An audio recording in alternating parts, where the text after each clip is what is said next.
প্রিয় ষষ্ঠ শ্রেণীর ছাত্রছাত্রীরা, আজ তোমাদের এই ভিডিওতে ইতিহাসের সপ্তম অধ্যায় অর্থাৎ অর্থনীতি ও জীবনযাত্রা এই অধ্যায় থেকে তোমাদের ইতিহাসের যে গুরুত্বপূর্ণ প্রশ্নগুলো যেগুলো তোমাদের থার্ড সেমেটিভ বা ফাইনাল এক্সামেতে আসার সম্ভাবনা আছে সেগুলি তোমাদের জন্য তৈরি করেছি। তোমরা একটু সেগুলি পরপর সেগুলি দেখে নাও। আরেকটি গুরুত্বপূর্ণ কথা সেটা হচ্ছে আমার যে কোয়েশ্চেনগুলি সেই কোয়েশ্চেনগুলি হচ্ছে প্রত্যেকটি পৃষ্ঠা অনুযায়ী আছে। মানে একটি পৃষ্ঠাতে ধরো যতগুলো প্রশ্ন আসার সম্ভাবনা আছে বা যত রকমের প্রশ্ন থাকে সেই প্রশ্নগুলি আমি কিন্তু এখানে তোমাদের দিই এবং তোমরা দেখবে তোমাদের ষষ্ঠ শ্রেণীর যে ইতিহাস বই সেটা শুরু হয়েছে, সপ্তম অধ্যায়টা শুরু হয়েছে 98 পেজ থেকে। তা 98 পেজে তোমাদের যেমন কোনো কোয়েশ্চেন নেই, কিন্তু 99 পেজ থেকে তোমাদের কোয়েশ্চেন দেওয়া শুরু হয়েছে। তা যাই হোক, তোমরা কিন্তু প্রত্যেকটা পৃষ্ঠা অনুযায়ী নিখুঁতভাবে পড়বে। টেক্সট বুকের পেজগুলো অবশ্যই পড়বে। শুধু সাজেশান বা কোয়েশ্চেন দেখলে কিন্তু হবে না। কোয়েশ্চেনগুলো তোমাকে টেক্সট বুক আগে পড়তে হবে। টেক্সট বুক পড়লেই তুমি কিন্তু খুঁটিয়ে তুমি প্রশ্নগুলো উত্তর পেয়ে যাবে। ঠিক আছে? তা যাই হোক, আজ তোমাদের প্রথম প্রশ্ন যেটা আছে সেগুলো দেখো, পরপর পৃষ্ঠা অনুযায়ী দেওয়া আছে। আমি চেষ্টা করব পরবর্তী ভিডিওতে তোমাদের কোন পেজেতে মানে কীরকম প্রশ্ন দিয়েছি সেইটাও লিখে দেবো, পাশে পেজ নাম্বারগুলো আমি লিখে দেবো। ঠিক আছে? তবু এবারে আমি বলে রাখছি। আর তোমরা যে প্রশ্নের উত্তর তোমরা পাবে না, আমাকে কমেন্ট বক্সে কমেন্ট করে দেবে যে এই প্রশ্নটির উত্তর আমি পাইনি। আমি অবশ্যই তোমাদের সেটা লিখে বলে দেবো যে এইখানে আছে। ঠিক আছে? তো প্রথম প্রশ্ন, জনপদ বলতে কি বোঝায়? দ্বিতীয়, খ্রিস্টপূর্ব ষষ্ঠ শতক থেকে খ্রিস্টপূর্ব চতুর্থ শতকের মধ্যে গড়ে ওঠা বেশিরভাগ জনপদ কোথায় এবং কেন গড়ে উঠেছিল? এরপর 3 দাগের প্রশ্ন, খ্রিস্টপূর্ব ষষ্ঠ শতক থেকে খ্রিস্টপূর্ব চতুর্থ শতকের মধ্যে গড়ে ওঠা জনপদগুলিতে মানুষের প্রধান জীবিকা কী ছিল? এরপর 4 দাগের প্রশ্ন, ষোড়শ মহাজনপদগুলির মানুষের জীবনযাত্রার পরিচয় দাও। একটু বলে রাখি এখানে, এই খ্রিস্টপূর্ব ষষ্ঠ শতক থেকে খ্রিস্টপূর্ব চতুর্থ শতক পর্যন্ত আমাদের 16টি মহা জনপদ তৈরি হয়েছিল। সেইগুলো কি, বা জনপদ বলতে এখানে নগরকে বড় বড় নগরকে বলা হয়, বড় বড় নগরকে বলা হচ্ছে বা শহরকে বলা হচ্ছে এখানে মহাজনপদ। তা যাই হোক, 16খানা বড় বড় মহাজনপদ বা নগর বা শহর গড়ে উঠেছিল। সেইখানকার মানুষের জীবনযাত্রা তখন কেমন ছিল সেটা লিখতে হবে। এরপর 5 দাগের প্রশ্ন, ষোড়শ মহাজনপদগুলির মানুষের শিল্প ও পেশার পরিচয় দাও। ষষ্ঠ, ষোড়শ মহাজনপদগুলির মধ্যে দক্ষিণ ভারতে গড়ে ওঠা একটি বিখ্যাত বস্ত্রশিল্প কেন্দ্রের নাম লেখো। এই প্রশ্নটি তোমরা উত্তর পেয়ে যাবে পেজ নাম্বার 100 পেজে পেয়ে যাবে। দেখবে ওখানে বারাণসী বলে আছে, বস্ত্রশিল্পের কেন্দ্র হিসেবে বিখ্যাত ছিল বারাণসী। ঠিক আছে? এরপরে সপ্তম প্রশ্ন বা 7 নম্বর প্রশ্ন, ষোড়শ মহাজনপদগুলির মানুষের কৃষি ও পশুপালন সম্পর্কে যা জানো লেখো। এই 100 পৃষ্ঠাতেই তোমরা কৃষি এবং পশুপালন সম্পর্কে তোমাদের উত্তরটি পেয়ে যাবে। এরপর 8ম প্রশ্ন, 8 দাগের প্রশ্ন, খ্রিস্টপূর্ব ষষ্ঠ শতক থেকে খ্রিস্টপূর্ব চতুর্থ শতকের মধ্যে বা ষোড়শ জনপদগুলিতে কোন মুদ্রা প্রচলন ছিল? এখানে দেখবে ওই কৃষি এবং পশুপালন যে অংশটা আছে ওখানেই দেখবে কারসাপন বলে একটি মুদ্রা প্রচলন ছিল। ঠিক আছে? এই কারসাপন বলে মুদ্রাটি প্রচলন ছিল। এরপরে তোমাদের দেখবে এই প্রশ্নটি আসার সম্ভাবনা আছে, অবশ্যই এটা 9 দাগের প্রশ্নটা একটু করে রাখবে। এই প্রশ্নটি অনুশীলনীতেও দেয়া আছে, অবশ্যই করে রাখবে। প্রথম নগরায়ন ও দ্বিতীয় নগরায়নের মধ্যে পার্থক্য লেখো। এই প্রশ্নটি তোমরা পেয়ে যাবে একদম 100 পেজের যে নিচের অংশটা আছে, দেখবে প্রাচীন ভারতের ইতিহাসের প্রথম নগর দেখা গিয়েছিল হরপ্পা সভ্যতা। এখান থেকে পরপর 1 2 3 4 5 6 7 8 লাইন পর্যন্ত লিখবে। মানে নগরগুলি ছিল পাথর, মাটি এবং ইট দিয়ে বানানো, প্রাকার দিয়ে ঘেরা বা প্রাচীর দিয়ে ঘেরা। ঠিক আছে, এই পর্যন্ত তোমাদের লিখতে হবে এই প্রশ্নের উত্তরটি।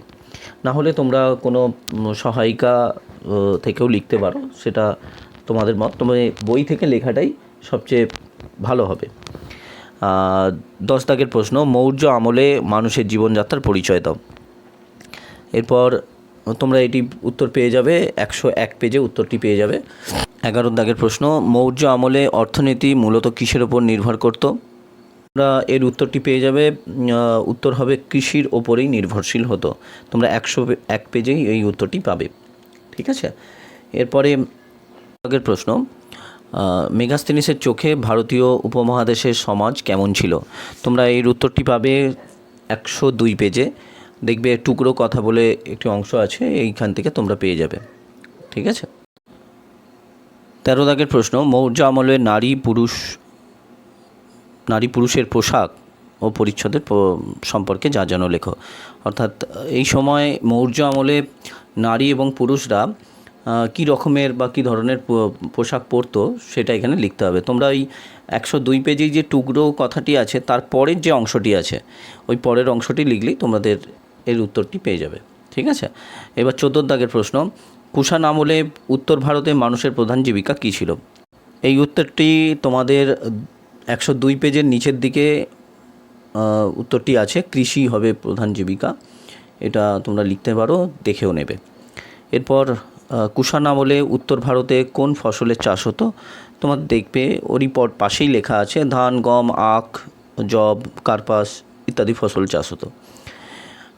এরপর কুষাণ আমলে 16 দাগের প্রশ্ন, কুষাণ আমলে দাক্ষিণাত্যের কালো মাটিতে কোন চাষ ভালো হতো?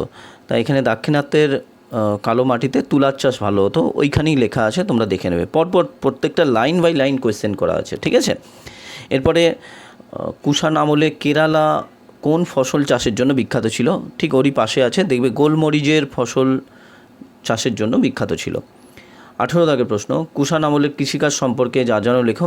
এই যে পুরোটা তোমাকে লিখতে হবে, মানে এই যে পুরো অংশটা অর্থনীতি ও সমাজের নিরিখে, এখান থেকে 102 পেজের যে এইখানে এই অংশটি থেকে একদম 103 পেজের ওপর পর্যন্ত, মানে বরং অনেক জমিরই মালিক ছিলেন নির্দিষ্ট কোনো ব্যক্তি, এই পর্যন্ত তোমাদের লিখতে হবে উত্তরটি।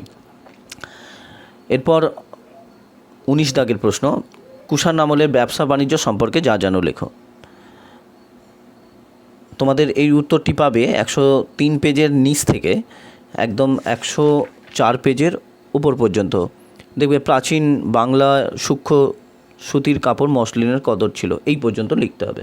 ঠিক আছে, এরপরে 20 দাগের প্রশ্ন, প্রাচীন ভারতীয় উপমহাদেশে জলসেচ ব্যবস্থা সম্পর্কে যা জানো লেখো।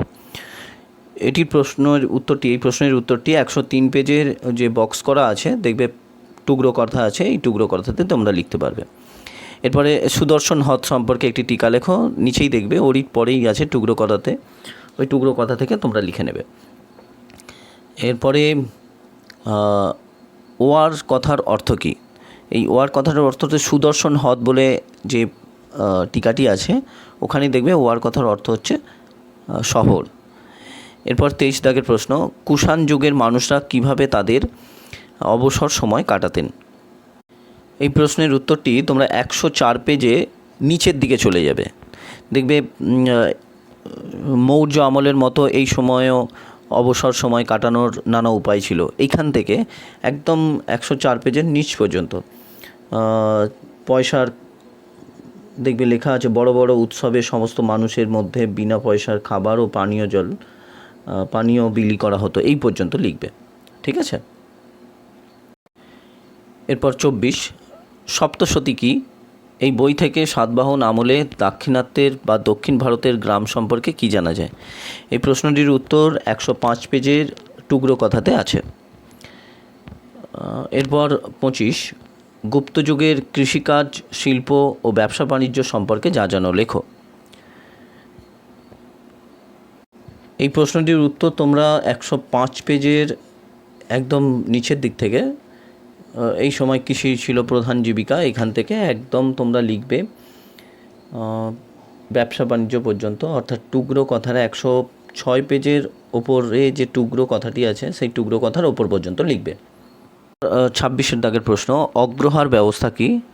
এই প্রশ্নটির উত্তর 106 পেজের ওপরের থেকে পাবে তোমরা উত্তরটি। এরপর 27 প্রশ্ন, খ্রিস্টপূর্ব 6ষ্ঠ শতকে কারিগর ও ব্যবসায়ীদের সঙ্গ সম্পর্কে যা যেন লেখো। 106 পেজের টুকরো কথাটি এখানের উত্তরটি আছে। 28 প্রশ্ন, খ্রিস্টপূর্ব 6ষ্ঠ শতকে গড়ে ওঠা সংঘগুলি কী কী নামে পরিচিত ছিল? তোমরা দেখবে 6 পেজের নিচের দিকে দেখবে টুকরো কথাতে সংঘগুলোর নাম দেয়া আছে। কয়েকটি সংঘের নাম হচ্ছে শ্রেণীগণ ইত্যাদি নামে পরিচিত ছিল। ঠিক আছে। পরবর্তী 29 দাগের প্রশ্ন, বণিক গ্রাম কি? এই প্রশ্নটির উত্তর তোমরা 107 পেজের টুকরো কথার যে অংশটি আছে একদম নিচে লেখা আছে, বণিকদের নিজস্ব সংগঠনকে বণিক গ্রাম বলা হতো। এরপরে 30 দাগের প্রশ্ন, গুপ্ত আমলের কোন কোন মুদ্রা পাওয়া গেছে? তোমরা দেখবে ওই টুকরো কথার পরেই লেখা আছে গুপ্ত রাজাদের চালু করা সোনার মুদ্রা নাম ছিল দিনার ও সুবর্ণ। ঠিক আছে। এবং তখনকার দিনে এই গুপ্ত আমলে সোনা এবং রূপার মুদ্রা পাওয়া যেত। ঠিক আছে। পরপর দুটি প্রশ্নই দেওয়া আছে, কোন কোন মুদ্রা পাওয়া গেছে এবং সোনার মুদ্রাকে কি বলা হতো। ঠিক আছে। 32 দাগের প্রশ্ন, 30-31 হয়ে গেল। এরপরে 32 দাগের প্রশ্ন, রূপক কি বা সম্রাট দ্বিতীয় চন্দ্রগুপ্তের শাসনকালে কোন মুদ্রা প্রথম চালু করা হয়, তার নাম কী ছিল? তা দেখো লেখা আছে সম্রাট দ্বিতীয় 107 পেজেই লেখা আছে, দ্বিতীয় চন্দ্রগুপ্তের শাসনকালে রূপার মুদ্রা প্রথম চালু হয় এবং তার নাম ছিল রূপক। যদি রূপক বলেও প্রশ্নটি আসে তাহলে তখন লিখতে হবে সম্রাট দ্বিতীয় চন্দ্রগুপ্তের শাসনকালে রূপোর মুদ্রা প্রথম চালু করা হয়, তার নাম ছিল রূপক। উত্তরটি এরমভাবে লিখবে। আর যদি তোমাদের প্রশ্ন আসে যে সম্রাট দ্বিতীয় চন্দ্রগুপ্তের শাসনকালে কোন মুদ্রা প্রথম চালু করা হয়, তার নাম কি, তখনও ওই একইভাবে লিখবে যে রূপার মুদ্রা চালু করা হয়েছিল এবং তার নাম হচ্ছে রূপক। ঠিক আছে। এরপর 33 দাগের প্রশ্ন,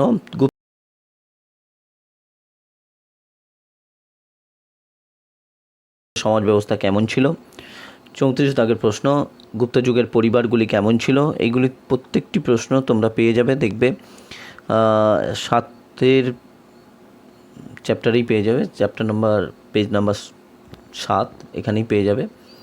এরপর 35 দাগের প্রশ্ন, প্রাচীন ভারতীয় উপমহাদেশের খাবার দাবার কেমন ছিল? তোমরা প্রশ্নটির উত্তর 108 পেজে পেয়ে যাবে। এরপরে ফাসিয়ানের লেখায় ভারতীয় উপমহাদেশের সমাজ ব্যবস্থা কেমন ছিল, এটি 108 পেজের টুকরো কথাতে পেয়ে যাবে। এবং 37 দাগের প্রশ্ন 37 প্রশ্ন, সুয়ানজাং এর লেখায় ভারতীয় উপমহাদেশের সমাজ ব্যবস্থা কেমন ছিল, এটাও তোমরা পেয়ে যাবে এখান থেকে। এরপরে এই 108 পেজ থেকে পেয়ে যাবে। এবং 38 দাগের প্রশ্ন, সুয়ানজাংয়ের লেখায় ভারতবর্ষ কী নামে পরিচিত হয়েছে?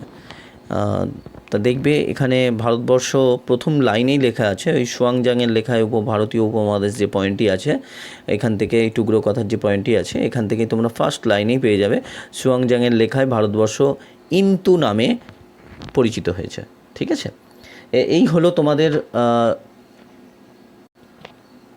সপ্তম অধ্যায়ের টোটাল 38টা প্রশ্ন। প্রত্যেকটি প্রশ্নই কিন্তু তোমাদের পেজ অনুযায়ী দেওয়া আছে, তোমরা একটু এগুলো প্র্যাকটিস করে নেবে। আশা করি এর মধ্যে থেকেই তোমাদের পরীক্ষার যে প্রশ্ন আসবে এর মধ্যে থেকেই আসবে। যদি তোমাদের এই প্রশ্নগুলি ভালো লাগে এবং ভিডিওটি ভালো লাগে অবশ্যই একটি লাইক করবে। চ্যানেলে প্রথম হলে যেসব বন্ধুরা চ্যানেলে প্রথম তারা অবশ্যই সাবস্ক্রাইব করে রাখবে, কারণ পরবর্তী ভিডিও যে সমস্ত চ্যাপ্টার ওয়াইজ ভিডিওগুলো দেবো সেগুলো যাতে তোমরা পরবর্তীকালে পাও তার জন্য সাবস্ক্রাইব অবশ্যই করে রাখবে এবং বেল আইকন অন করে রাখবে এবং নোটিফিকেশান অল করে রাখবে। তাহলে আজকের মতো সবাইকে টাটা।